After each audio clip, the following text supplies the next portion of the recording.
Bismillahirrahmanirrahim. Assalamualaikum warahmatullahi wabarakatuh. Selamat sore, salam sejahtera buat kita semua. Alhamdulillah sore ini saya didampingi oleh arsitek saya sendiri, oleh Mas Hani Setiawan. Terkait pengujian keandalan bangunan gedung akan dikupas tuntas oleh beliau. Apa saja nanti yang menjadi bidang-bidang kajian itu sendiri, di samping nanti didampingi dengan checklist persyaratan yang harus terpenuhi dalam aspek pengujian keandalan bangunan gedung itu sendiri. Ini judul kita, bimbingan teknis pelaksanaan sertifikat layak fungsi bangunan gedung. Kita masuk kepada slide pertama. Apa itu SLF? SLF sendiri adalah sertifikat layak fungsi bangunan gedung yang diterbitkan oleh pemerintah daerah untuk menyatakan kelaikan fungsi bangunan gedung sebagai syarat untuk bisa dimanfaatkan ya, untuk dapat dimanfaatkan. Sebelumnya SLF dan IMB itu kewenangannya penuh ada di pemerintah daerah. Jadi pemohon bangunan itu mengajukan IMB dan SLF secara manual. Namun ketika website SIMBG dioptimalisasi pelaksanaannya, maka SLF baik itu juga IMB atau PBG dilaksanakan melalui sistem berbasis daring, yaitu melalui website simbg.pu.go.id. Selanjutnya dasar hukum yang mengatur SLF sendiri kan ini kita bisa baca ya. Yang pertama ada Undang-Undang Nomor 28 tahun 2002 tentang bangunan gedung. Selanjutnya PP Nomor 36 tahun 2005 tentang pelaksanaan Undang-Undang Nomor 28, dan yang terbaru adalah PP Nomor 16 itu sendiri tahun 2021 yang terintegrasi dengan pelayanannya melalui simbg.pu.go.id. Karena bangunan gedung itu merupakan produk atau hasil pekerjaan konstruksi, yang pertama adalah aspek keselamatan. Aspek keselamatan ini adalah kemampuan bangunan gedung untuk mendukung beban muatan serta kemampuan bangunan gedung dalam mencegah dan menanggulangi seperti bahaya kebakaran dan juga bahaya petir. Yang kedua ada aspek kenyamanan, menjamin kenyamanan ruang gerak dan hubungan antar ruang, sirkulasi udara dalam ruangan, pandangan, juga serta kemampuan meredam tingkat getaran dan juga kedinginan. Yang ketiga aspek kesehatan, bangunan gedung juga harus memenuhi persyaratan sistem penghawaan, pencahayaan, sanitasi, serta standarisasi bangunan. Dan yang keempat ada aspek kemudahan. Selanjutnya saya akan masuk kepada komponen pengujian keandalan bangunan. Yang pertama bidang arsitektur, yang kedua bidang struktur atau sipil, dan yang ketiga bidang MEP atau utilitas. Yang masuk kategori bidang MEP atau utilitas ini paling banyak formnya gitu. Karena dia sendiri bidang MEP itu ada instalasi arus kuat atau LAK, instalasi arus lemah LAL, ada juga tata udara dalam gedung, transportasi dalam gedung, dan juga bidang plumbing, hydrant, dan proteksi kebakaran. Selanjutnya, sebelum bangunannya dilakukan pengujian, kita sebutnya adalah pra-pengujian keandalan bangunan. Yang pertama itu dilakukan dulu pemeriksaan dokumen teknis bangunan. Dokumen teknis bangunan ini yang dipakai untuk pengajuan PBG. Pertama paling pokok adalah sertifikat tanah itu sendiri. Yang kedua baru masuk kepada dokumen teknis, ada KRK atau KKPR. Juga dilanjutkan dengan gambar desain arsitektur secara lengkap.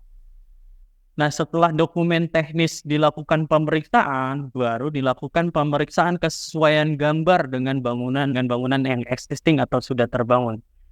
Selanjutnya, jika ini sudah selesai semua, maka dilakukan adalah tahapan pengujian atau yang dikenal dengan uji riksa. Hasil ini semua dilampirkan secara rinci dalam laporan hasil uji keandalan bangunan secara ini. Nah, ini tahapan-tahapan pengujian atau uji riksa, baik itu yang terkait dengan inspeksi kelistrikan dan sebagainya. Ini nanti semua masuk ke domain tim penguji yang ada di lapangan gitu. Selamat sore Bapak-bapak sekalian. Ini saya sebagai arsitek dan nanti untuk tim kita akan dibagi menjadi tiga. Yang pertama nanti untuk pengujian arsitektur kita pertama dulu untuk survei bangunan yang sudah terbangun, kita uji untuk fasadnya, terus untuk aksesnya, akses jalan, assembly point, terus tangga darurat apakah ada, terus yang sipil nanti waktu di lapangan akan ada pengujian seperti contoh yang sebelumnya, ada hammer test, ada uji untuk pencahayaan dan tekanan udara di dalam gedung tetap nanti semua akan terhitung. Dan untuk MEP di lapangan pun kita tetap menghadirkan karena MEP atau utilitas itu malah lebih banyak nanti untuk pengujiannya, hasil survei analisa SLF lebih banyak karena nanti ada apa namanya, untuk peletakan hidran, tata ruang udara, saluran plumbing semua, terus IPAL, itu semua kita nanti akan jadi satu, 3 bidang itu di lapangan untuk pengujian. Ini contoh SLF yang sudah jadi dan semua udah bisa terpenuhi. Ini. Jadi nanti kita akan membuat laporan pemeriksaan SLF ini dengan kajian-kajian semua arsitektur, struktur, MEP semua ada di sini. Udah dirangkum jadi satu. Terus untuk daftar isinya, habis itu metode pelaksanaan pekerjaan, itu ada pemeriksaan kelaikan bangunan, terus penyelenggaraan bangunan gedung, tata cara penerbitan, kegiatan, semua kegiatan awal ada di metodologi pelaksanaan pekerjaan. Kita kasih contoh aja Pak untuk biar nggak begitu apa namanya teori ya Pak ya, langsung ke lapangannya ya hasil Lapangan. survei. Hasil analisanya waktu survei nanti kan kita semua foto dari fasad kayak tadi Pak, contoh yang pertama Ya, tadi fasad depan, samping, tampak depan, tampak samping itu nanti kita dikajinya kajiannya itu diisi di hasil dan analisis. Jadi di sini nih nanti pertama kali kita ngasih tahu tempatnya, tempat bangunannya nih. Habis itu kita survei. Pertama kali yang disurvei kita adalah ukuran lahannya, Pak. Lahan lantai 1 sama lantai 2, terus pagar, terus ini jalan sama taman, itu luasnya berapa meter, presentasinya berapa persen. Itu semua ya seperti yang tadi sebelumnya diterangin bahwa KDB itu jangan sampai melebihi batas persentase yang sudah ada. Setelah itu ini denahnya ya Pak. Ini denah untuk ruangan yang mau diperiksa gedung kantor ini. Gedung kantor 2 lantai. Nah, ini nanti kita memeriksa aspek keselamatan. Aspek keselamatan tuh salah satunya terdiri dari adanya tangga darurat, jalur evakuasi, terus arah-arah untuk jalur evakuasi, itu semua ada. Nah, ini aspek keselamatan, ada tangga darurat, pintu darurat, terus assembly point buat titik kumpulnya.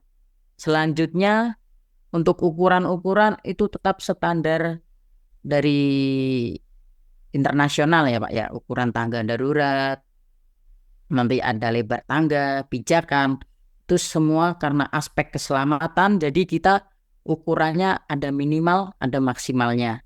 Jangan sampai kita melebihi maksimal dan melebihi batas rata-rata yang sudah ada. Terus jalur keluar, pintu darurat, kadang setiap bangunan adalah yang enggak dipasangin jalur keluar atau pintu darurat. Mungkin semisal Pak, kalau nggak ada nih, nggak ada pintu darurat, bagaimana kita bisa memfoto, ngasih hasil survei ada pintu daruratnya. Semisal kalau kita untuk menempelkan ini jangan sembarangan pintu Pak. Biasanya gini, misal ada pintu nih, pintu di deket teras ini, nggak masalah ditempelin exit aja gitu, nggak masalah. Yang penting di jalur keluar gitu aja. Meskipun pintu utama nggak masalah. Terus bukaan pintu, nah bukaan pintunya ini kita foto dari depan semua. Bukaan pintu itu pintu masuk, pintu utamanya gedung itu ada berapa? Ini kan ada yang tampak depan, ada yang tampak samping. Ini area publik. Kalau nanti di depan ada pintu untuk gudang, jangan dimasukkan di bukaan pintu pada area publik ini. Soalnya kalau untuk gudang kan bongkar muat ya. Terus yang kedua ini. Nah, ini toilet umum. Biasanya toilet itu kalau SLF, Pak, ini bisa dibagi dua.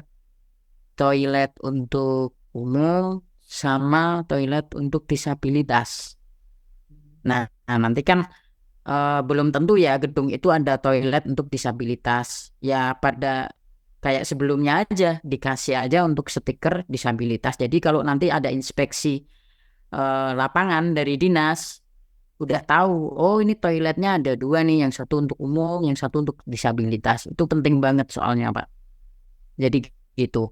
Untuk toiletnya tetap ada dibagi dua. Karena SLF itu bukan hanya untuk orang sehat saja, Pak. SLF itu semua like fungsi itu kan fungsinya buat semua kalangan ya. Jadi disabilitas itu juga diutamakan.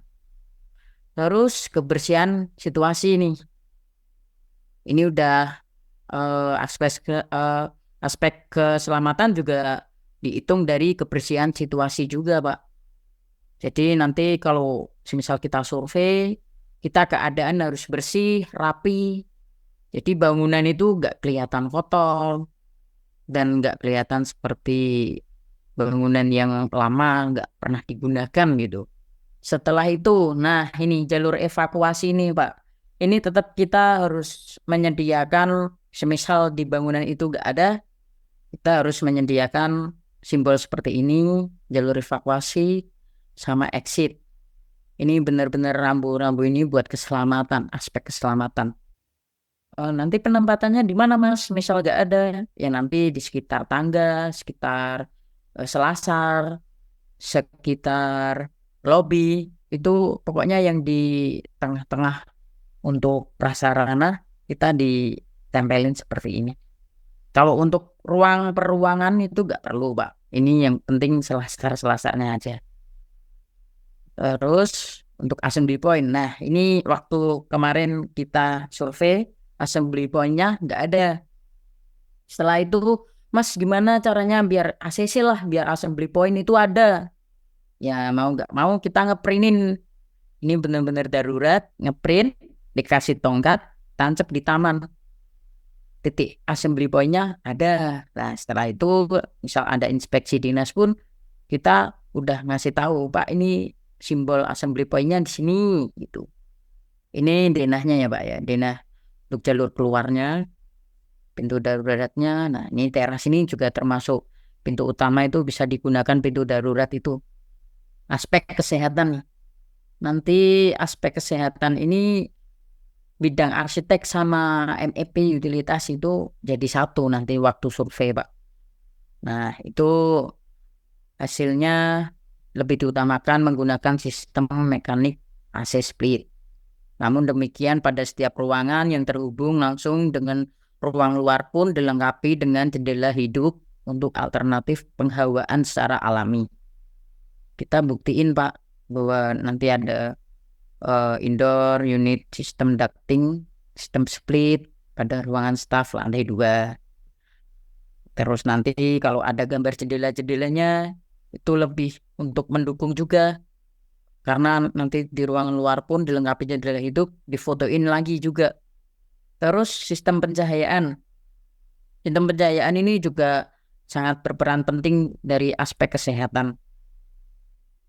Untuk ruangan-ruangan yang menghadap langsung dengan ruang luar mengutamakan matahari langsung seperti ruang staf lantai 3, sedangkan bagian koridor yang dalam bangunan cenderung menggunakan pencahayaan buatan. Nah ini nanti kita fotoin pencahayaan buatan tuh misal lampu, terus yang pencahayaan alami dikasih aja foto jendela gitu. Terus ini tempat pembuangan sampah Pak, TPS. Jadi tempat pembuangan sampah ini juga berperan penting dari aspek kesehatan karena area untuk penyimpanan dan pemilahan limbah di bagian depan bangunan. Selain itu, di bagian dalam bangunan pada setiap titik selalu tersedia tempat sampah kecil. Nah, nanti kita foto. Nah, ini mereka tidak ada tempat sampah utama. Gimana Mas biar bisa adalah tempat sampahnya? Sebenarnya kan harusnya Pak, harusnya tempat sampah utama TPS itu yang di depan itu kayak bak sampah Pak. Harusnya seperti itu. Kalau uji SLF yang baik gitu peraturannya ada bak sampahnya. Mungkin di situ gak ada bak sampah, daripada nanti buat bak dulu, masang bata-bata dulu lah, ginilah. Ya kita kasih aja ini tong yang gede, dikasih aja tempat sampah utama. Terus hitungan horizontal dan vertikal, ini aspek kemudahan. Itu berupa-rupa ke koridor dan fungsi ruangan di sebelah kanan kirinya. Dan hasil pemeriksaan di lapangan, sirkulasi horizontal dinilai sangat memadai.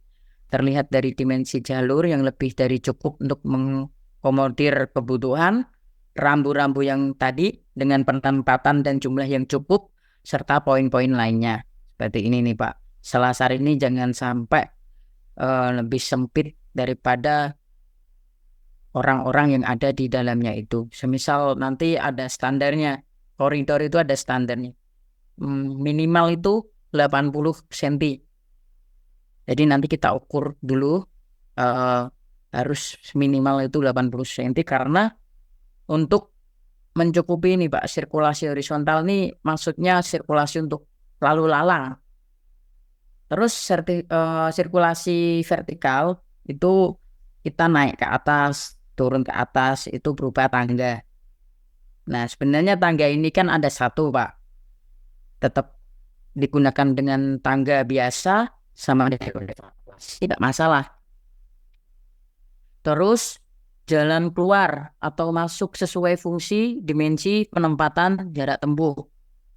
Nah, nanti kita tetap pertama kali yang difoto bagian depan-depannya dulu untuk memadai apakah ada tempat parkir, dirasa cukup memadai dan juga dapat memudahkan akses pemadam kebakaran pada bangunan itu lewat. Terdapat 2 akses masuk menuju PT-nya itu gedung, baik untuk umum dan pengelola atau pegawai. Jadi nanti ada area parkir, terus sarana prasarana, toilet umum, dan papan informasi, sirkulasi manusia dan barang. Nanti drop off-nya itu sebenarnya dibedakan antara jalan untuk barang sama orang itu baiknya nanti dibedakan. Nah, ini jalur sirkulasi untuk manusia lewat. Terus sebenarnya ini harus ada jalur sirkulasi untuk barang yang lewat. Tapi karena ini SLF gedungnya sedikit luasannya, nggak masalah karena tidak mall gitu Pak, mall, rumah sakit itu harus ada jalur untuk barang, drop off barang. Kalau untuk kantor kan belum tentu kantor itu pengadaan barangnya lebih banyak ya. Terus pengelola penghijauan dan ruang terbuka ini aspek kesehatannya juga utama ini Pak, taman-tamannya, tanaman-tanaman hijau, area terbuka hijau, nanti di balkon ada pot-pot, itu termasuk pola penghijauan. Nah, nanti kan kita dihitung untuk di lapangan persentase ketersediaan ruang terbuka untuk area resapan air berada di angka total 25%. Nanti kalau gedung rumah sakit, gedung mall itu mereka ada bak kontrolnya Pak. Itu bak kontrol juga termasuk untuk ruang terbukanya. Untuk bak kontrol air hujan sama ipal, resapan air juga. Sedikit mungkin untuk menambahkan Mas, untuk bangunan rumah sakit, selain kita terikat kepada peraturan dari Kementerian PUPR, juga dia terikat dengan peraturan Kementerian Kesehatan. Standar laiknya itu juga diatur melalui peraturan Kementerian Kesehatan Mas, terutama terkait dengan lab dan sebagainya gitu.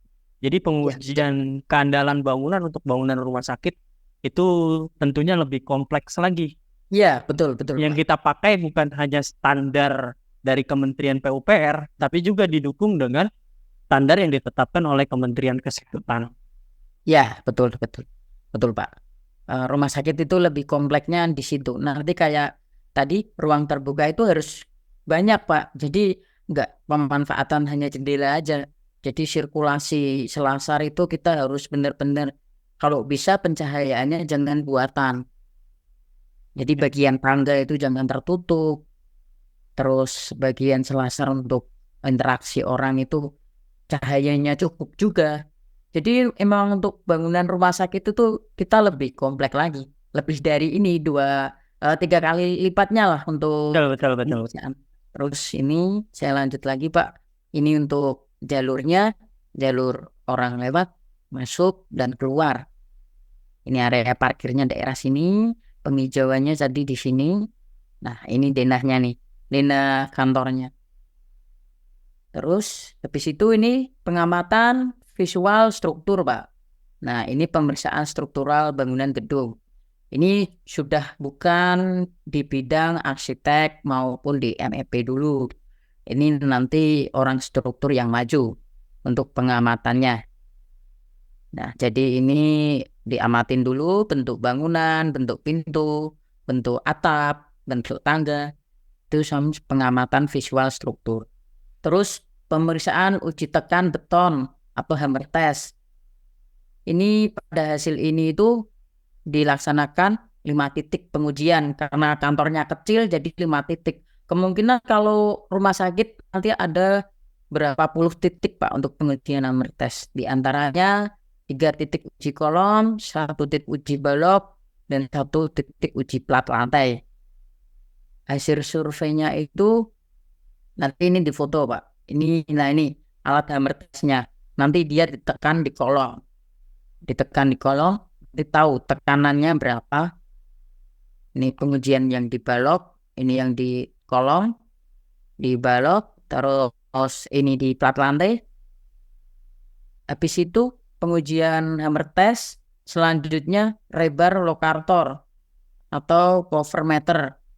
Jadi dilakukan 4 titik uji pengujian rebar lokator, di antaranya sama kolom, balok, sama satu lagi plat lantai.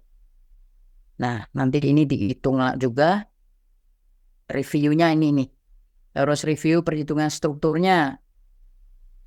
Nah, ini analisa ini mengacu berdasarkan gambar IMB dan di kondisi lapangan. Nanti ini kita analisa yang bidang sipil, dianalisa dari baja, beton, baja tulangan, beban matinya berapa kilo, terus beban mati tambahannya berapa, beban hidup orang lewat itu berapa untuk rumah tinggal atau beban hidup untuk tangga, lewat tangga nanti itu berapa, kita tetap dihitung. Terus beban gempa nanti di gedung itu sesuai SNI, kita tetap ngitung juga. Setelah itu muncullah hasil-hasilnya Pak, hasil hitungannya. Setelah ini udah dihitung semuanya, dikasih rumus-rumusnya, terus nanti ada beban angin, tekanan anginnya berapa, tiup angin ini harus diambil minimum 25 kilo per meter luas bidang bangunan, yaitu ditinjau. Sedangkan untuk di laut sampai sejauh 5 kilometer, misal dekat laut ya Pak ya, dari tepi pantai, tekanan tiup angin ini diambil minimum 40 kilometer. Jadi ini khusus untuk gedung yang dekat laut, serta untuk daerah-daerah dekat laut, daerah lain di mana kemungkinan terdapat kecepatan angin yang mungkin dapat menghasilkan tekanan tiup yang lebih besar. Setelah itu dihitung, modelnya, strukturnya udah dihitung.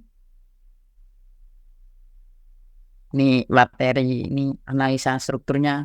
Kalau diterangin juga, ini hitung uji lab soalnya Pak. Terus saya kasih itu aja Pak, hasil ujinya ringkasan. Nah ini Ini kerusakan total. Jadi ini itu diambil dari kerusakan struktur tingkat berat. Ini suatu bangunan dikategorikan mengalami kerusakan struktur tingkat berat apabila terjadi hal sebagai berikut. Dinding pemikul beban terbelah atau runtuh. Bangunan terpisah akibat kegagalan unsur pengikat. Kira-kira 50% elemen utama mengalami kerusakan, tidak layak fungsi atau huni. Misal kalau ini kita tidak bisa untuk manipulasi, Pak. Jadi kalau kerusakan struktur ada yang tembok retak terlalu jauh, terus ada apa genteng yang paling belakang bangunan belakang ambrol, itu tetap kita harus diperbaiki karena ini kerusakan struktur tingkat berat. Kita tidak bisa untuk memanipulasi karena itu benar-benar struktur itu tidak bisa dimanipulasi, Pak. Kecuali kalau MEP dan arsitek kita bisa membantu. Karena tetap dikatakan tidak layak fungsi atau huni. Setelah itu kerusakan total bangunan roboh lebih dari 65%. Sebagian besar komponen utama struktur rusak.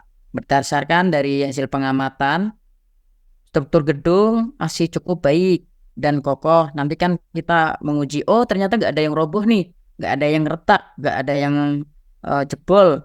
Ya, jadi kita merangkum struktur gedung masih cukup baik dan kokoh, akan tetapi terdapat kerusakan-kerusakan bangunan dari kategori non-struktur. Nanti kita kasih aja petunjuk, ini retak karena acian, ini raknya banyak yang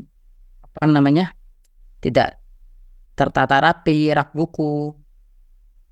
Cuman sedikit lah untuk non-konstruksi. Misal nanti Mas gimana nih kalau kerusakan struktur tingkat beratnya sampean bisa ngatasin nggak ini nanti laporannya biar nggak kira-kira nggak sampai 50% lah kerusakannya. Ya nanti kita ini Pak difokuskan ke ini aja. Jadi biar inspeksinya paling keretakannya cuman ini. Kita kasih aja foto yang non struktur aja biar nggak terlalu fokus ke bangunan utama. Tapi saran saya kalau gedung rumah sakit jangan sampai strukturnya kerusakannya lebih dari 50%. Setelah itu analisis hammer test yang diuji tekan beton tadi itu nanti dimasukkan ke komputer, laporannya seperti ini.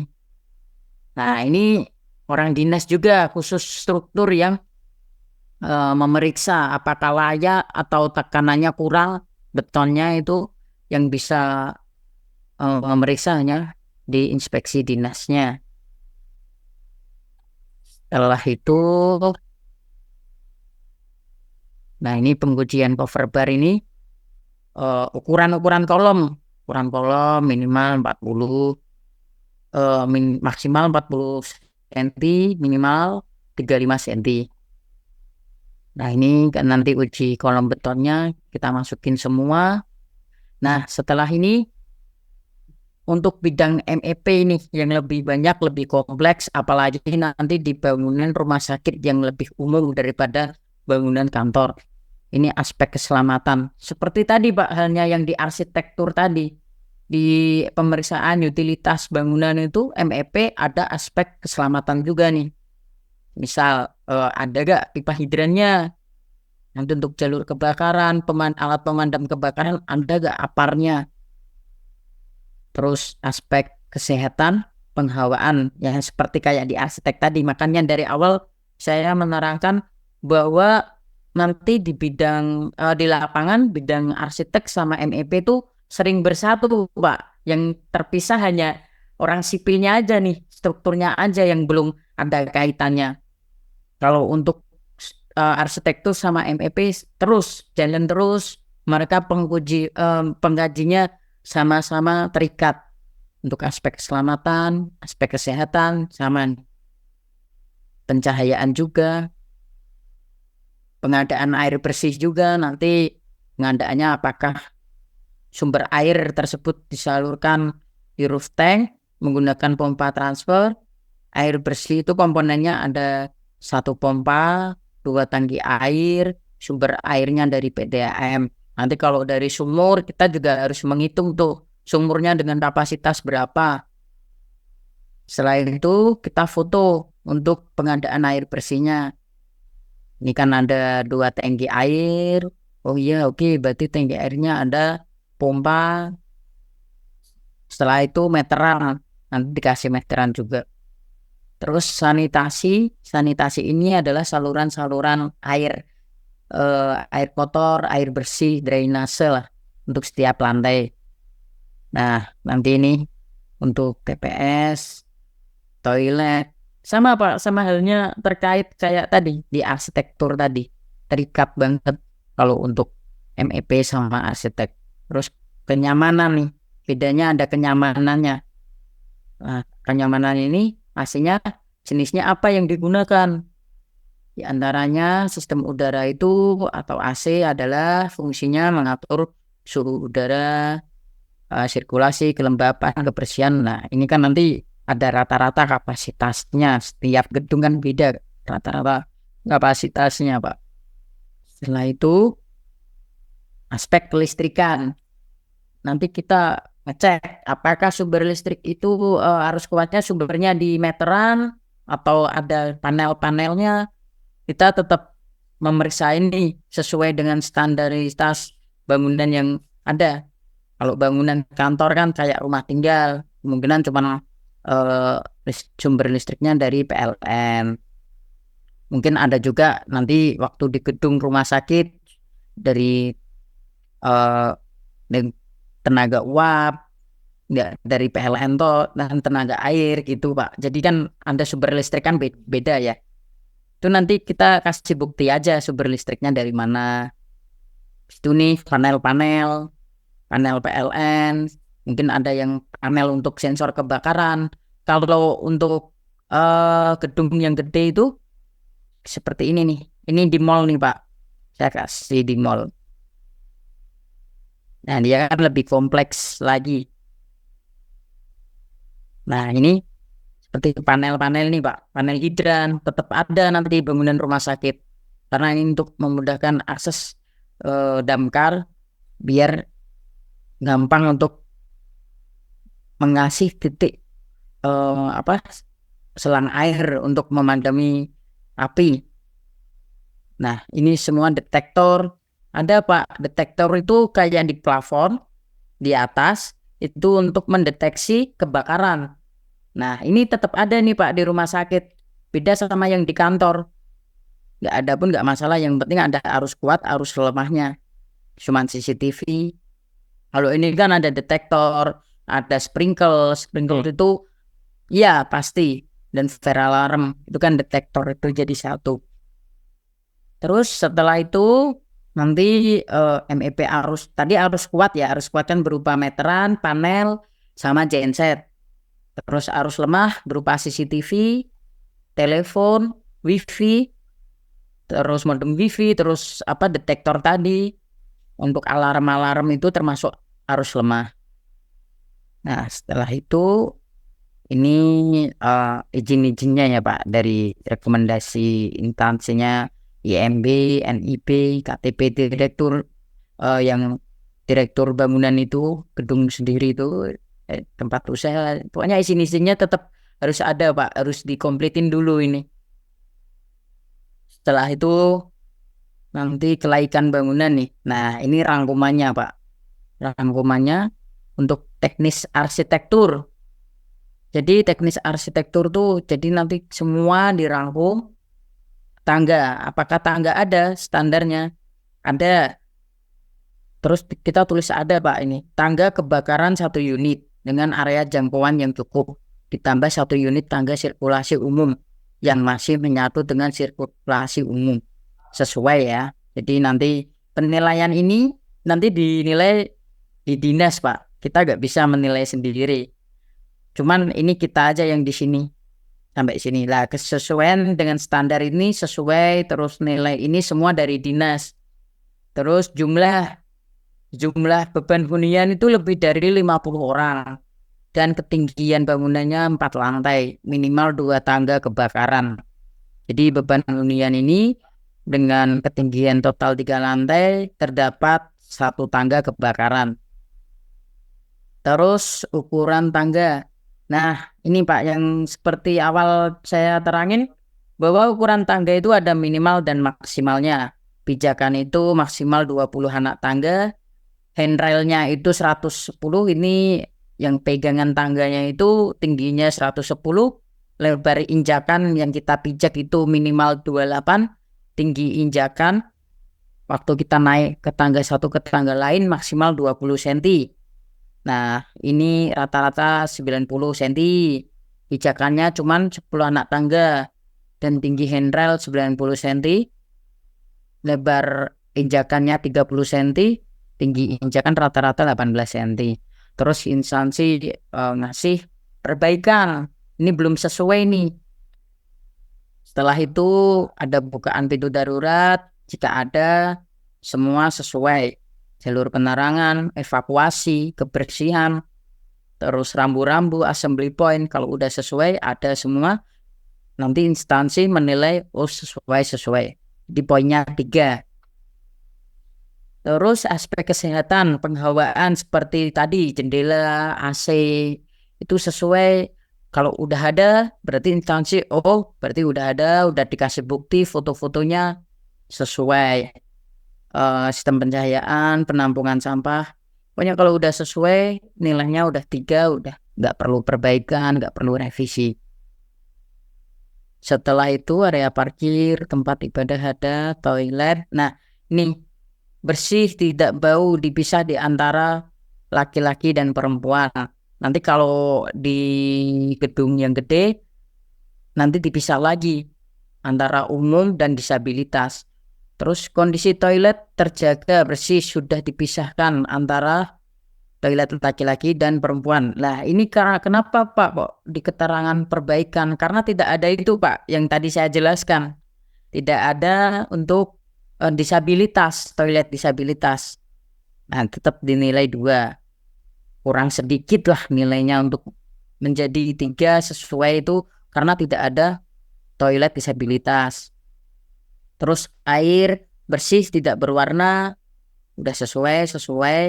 Sarana papan informasi. Jadi benar Pak, nanti instansi dinas tetap mensurvei, tapi kita kasih aja bukti untuk tempelan rambu-rambunya, apar. Kalau tidak ada apar, kita beli, meskipun untuk per selasar ada satu nggak masalah. Yang penting nanti ini kan aksesnya peralatan petugas, untuk petugas apa nih ada, diadain Pak. Kalau tidak nanti perbaikan seperti ini malah lebih susah lagi. Terus, nah ini tidak laik. Keterangannya yang nilai-nilai tadi ini ada keterangannya. Kalau nilai 1 itu tidak benar-benar tidak layak Pak. Tapi kalau nilai 2 layak dengan beberapa syarat perbaikan. Kalau nilai 3 sudah layak. Terus berdasarkan tabel penilaian teknis tadi, arsitektur, dapat dilihat bahwa bangunan gedung tadi mempunyai persentase penilaian sebagai berikut. 1 ini kan tadi 0%, untuk 2 10% karena ada penilaian 2 pekerjaan juga. Terus penilaian 3 ini 90%. Dari hasil penilaian tersebut memperoleh penilaian sebesar 90% yang adalah hasil penilaian baik karena telah memenuhi semua aspek yang dinilai, sehingga bisa diambil kesimpulan jika bangunan gedung kantor tadi masuk dalam kondisi layak fungsi. Jadi nanti penilaiannya 3 ini kalau kurang dari 50% itu tidak layak. Kalau kurang dari 80% harus ya layak, tapi harus ada perbaikan. Jadi nanti kesimpulannya di instansi seperti ini Pak. Nah ini catatannya tadi. Nah ini pemeriksaan kelaikan teknis arsitektur ini nanti di dinas. Arsiteknya dinas nanti yang nguji. Nah ini teknis struktur nih Pak, yang tadi hammer testnya apakah dinding plester tarta, kalau udah sesuai oke, tidak masalah. Kerusakan ringan struktur, kerusakan struktur ini jangan sampai nih Pak ada Pak. Kalau ada tetap nanti nilainya ini jauh, benar-benar nanti ada dikasih keterangan nilai 1 malahan. Pokoknya kerusakan ringan, sedang, berat struktur itu jangan sampai ada. Retak parah, terus roboh, ada atap yang jebol, itu jangan sampai. Terus untuk plat balok ini tadi udah di review, untuk si analisa strukturnya udah sesuai semua. Nah, terus penilaiannya sama. Nah, seperti ini. Penilaian 1 kurang lebih 79%. Penilaian 2 standarnya 80% sampai 94. Penilaian 3 95 sampai 100. Berdasarkan hasil penilaian tersebut disesuaikan dengan metode scoring. Jadi scoringnya ini sesuai dinas masing-masing, Mbak. Setelah itu ternyata penilaian struktur teknis strukturnya di gedung ini rata-rata nilainya 3. Jadi sebesar 95%, artinya dalam kondisi layak. Kalau mau dikebutin 100% nggak masalah, Pak. Asal seperti tadi nih, yang perbaikan ini diperbaiki biar nilainya nambah jadi 100%. Tapi kalau untuk sekedar sudah dikategorikan layak nggak masalah 90%. Terus lagi ini rangkuman untuk teknis utilitas atau MEP ini. Nanti kita membuat tabel ini biaya operasi dan maintenance rendah. Terus ini tidak ada APAR. Nah, ini nanti dikasih keterangan sediakan APAR. Jadi ini instansi semua, Mbak, yang rangkuman-rangkuman ini. Terus setelah itu rekomendasi kesimpulan ya, Pak ya. Teknis arsitektur. Berdasarkan dari hasil pengamatan di lapangan, untuk teknis arsitektur meliputi aspek kenyamanan, kesehatan, dan keselamatan bangunan gedung kantor telah memenuhi semua poin penilaian yang baik atau ada beberapa catatan. Oleh karenanya dapat disimpulkan bahwa bangunan tersebut telah memenuhi dan direkomendasikan untuk mendapatkan predikat layak fungsi SLF-nya.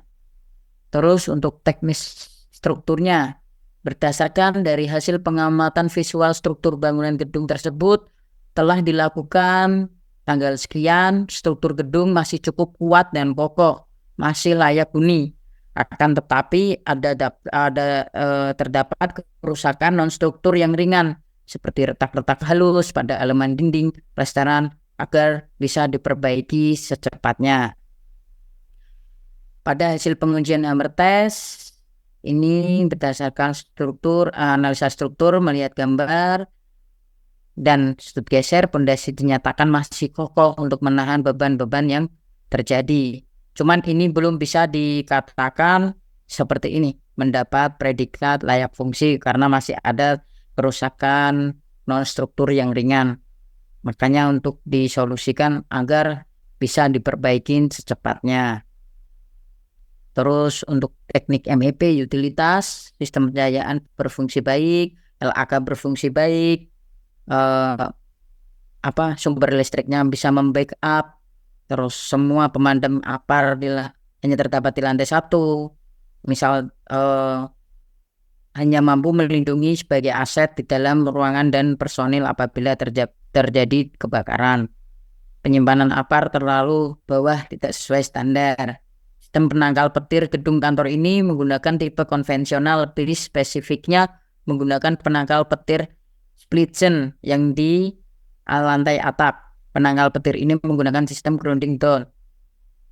Setelah itu merekomendasikan mengasih solusi teknik arsitektur, hal-hal yang dapat direkomendasikan terkait kelaikan fungsi bangunan PT tersebut, pembaruan izin IMB sesuai dengan keadaan lapangan yang sudah terbangun, pemberlakuan cek secara berkala terkait sarana evakuasi di dalam bangunan, pemeliharaan secara rutin.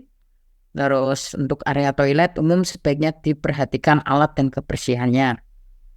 Jadi semua rangkuman dan rekomendasi ini nanti dicatatkan oleh inspeksi dinas. Gitu, Pak. Untuk teknis utilitas sama kayak tadi, racing presentasenya, penilaiannya semua dari dinas. Udah.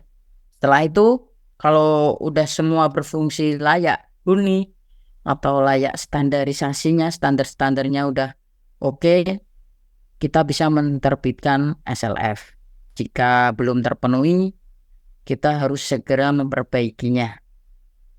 Itu, gitu Pak, sudah selesai. Oke, Itu Ustaz. Kalau untuk bangunan perumahan, Mas, bangunan perumahan kira-kira mungkin hampir sama Pak, bersama. hampir sama kayak kantor, hampir sama. Oke. Berarti kalau itu misalkan unitnya bangunan perumahan ya, perumahan pada umumnya yang dibangun oleh developer gitu kan. Misalkan bangunan itu ada 100 unit. Nanti yang menjadi sampel untuk pengujian keandalan bangunan gedung itu kira-kira berapa unit rumah, Mas? Yang bagian depan aja Pak, seperti nanti caving yang dekat jalan keluarnya aja. Jadi yang belakang-belakang itu nggak perlu untuk diuji, biasanya untuk ke depan aja. Judulnya surat pernyataan pemeriksaan kelaikan fungsi bangunan gedung. Nomor, tanggal, lampiran disesuaikan pada hari ini, tanggal, bulan, tahun, dan seterusnya. Yang bertanda tangan di bawah ini penyedia jasa pengkaji teknis. Nah, ini kan tadi perusahaan ya. Pertama, nama perusahaan, alamat, telepon, email, nomor kontrak. Nomor kontrak ini nomor MOU yang dipakai, yang disepakati antara pemilik bangunan gedung dan juga tim penguji. Di sini ada pelaksana pemeriksa kelaikan fungsi bangunan gedung, bidang arsitektur, nama arsitek, nomor sertifikat keahlian atau SKA. Juga bidang struktur, bidang utilitas, bidang MEP tadi ya. Ini juga bidang tata ruang. Ini ada contoh-contoh form lama. Ini nanti bisa diedit saja. Telah melaksanakan pemeriksaan kelaikan fungsi bangunan gedung pada nama bangunan, alamat, posisi koordinat. Posisi koordinat ini kita ambil. Kita juga di saat mengajukan KRK atau KKPR juga kan pasti kita cantumkan posisi koordinat lokasi pada area persil yang kita mohonkan untuk dibangun. Nah, ini nanti diisi koordinat antara lintang dan bujur. Fungsi bangunan, terus klasifikasi kompleksitas, apakah sederhana, tidak sederhana, dan sebagainya. Terus jumlah lantai bangunan, luas lantai bangunan, jumlah basement jika ada, jumlah lantai basement, dan seterusnya. Dan luas tanah sesuai dengan sertifikat atau SAM yang dimiliki. Berdasarkan hasil pemeriksaan pernyataan kelaikan fungsi yang terdiri dari dokumen pemeriksaan dokumen tadi pada pra pengujian keandalan. Yang kedua, pemeriksaan persyaratan teknis bangunan gedung, yaitu pemeriksaan persyaratan tata bangunan, pemeriksaan keselamatan, kesehatan, kenyamanan, dan kemudahan. Dengan ini bahwa bangunan gedung dinyatakan layak fungsi sesuai kesimpulan dari analisis dan evaluasi terhadap hasil pemeriksaan dokumen dan pemeriksaan kondisi bangunan gedung sebagaimana termuat dalam laporan pemeriksaan kelaikan fungsi bangunan gedung. Nah, ini ditandatangani oleh direktur pemilik PT yang melakukan pengujian keandalan. Yang kedua, ditandangani juga oleh tim leader dari pengkaji teknis itu sendiri. Tim leader di atas materai semua ya, bidang arsitektur, struktur, bidang utilitas, atau MEP. Nah, ini semua ditandangani. Ini adalah contoh lama, ini pakai materai yang terbaru.